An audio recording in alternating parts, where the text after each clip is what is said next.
Oldsmobile Jetstar I Sports Coupe 1965.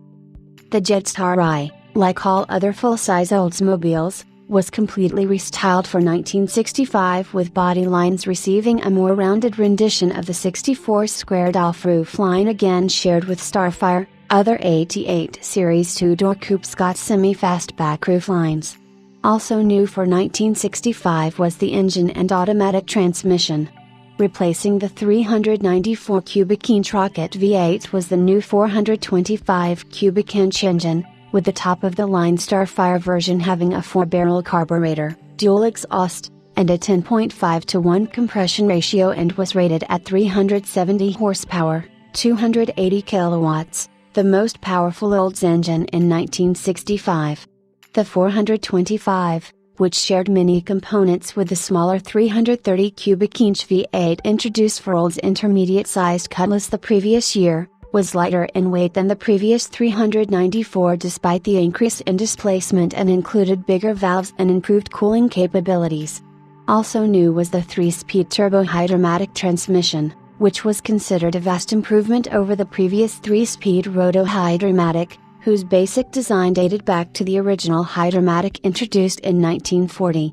Another new transmission offering for the Jetstar I along with the other full-sized Oldsmobiles, except the 98, for 1965 was the Muncie 4-speed manual, which turned out to be a seldom-ordered option. Oldsmobile boasted in a 1965 press release that a Jetstar I proved to be the top accelerator of the entire event at the 1965 Pure Royal Performance Trials in Daytona Beach. Those trials were sanctioned and supervised by NASCAR. The 370 horsepower, 280 kilowatts, Starfire V8 was the largest and most powerful V8 in Oldsmobile's market segment in 1965.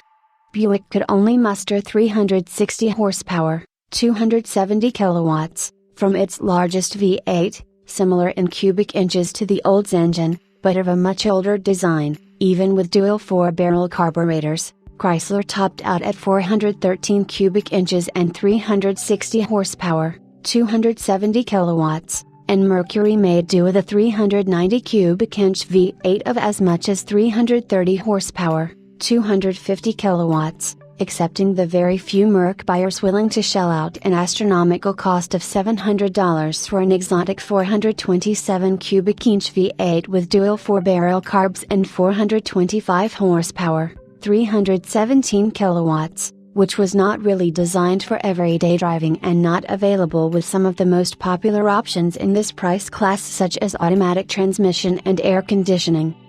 Trimmed down 65 pounds to 3,963 pounds, 1,798 kilograms, and equipped with a new 370 horsepower, 276 kilowatts, 470 pounds middle.feet, 637 in middle.m, of torque 425 Starfire engine, turned the 65 model into an overlooked performance car.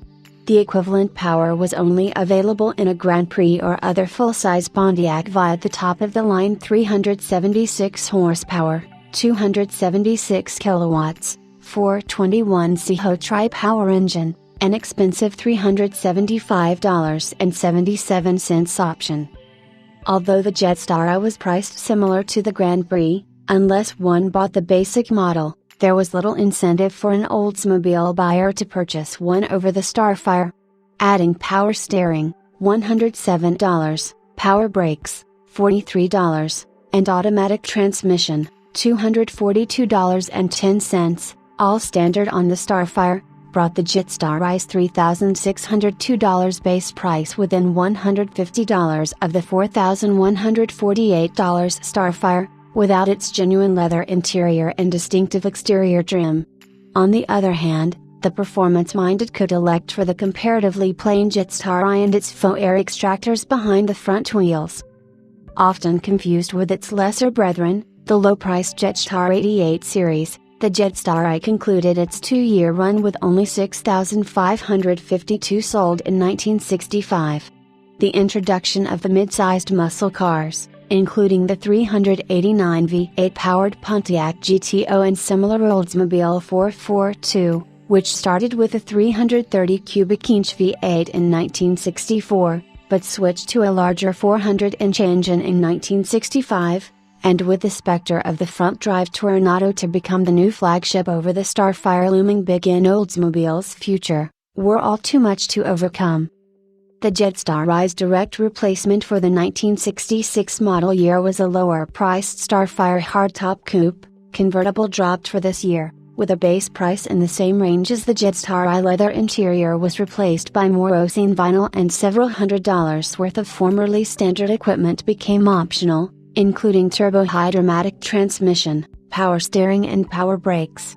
This lower-priced 66 Starfire sold in bigger numbers than the 65 Jetstar Ri, but that nameplate series was dropped after the 1966 model year.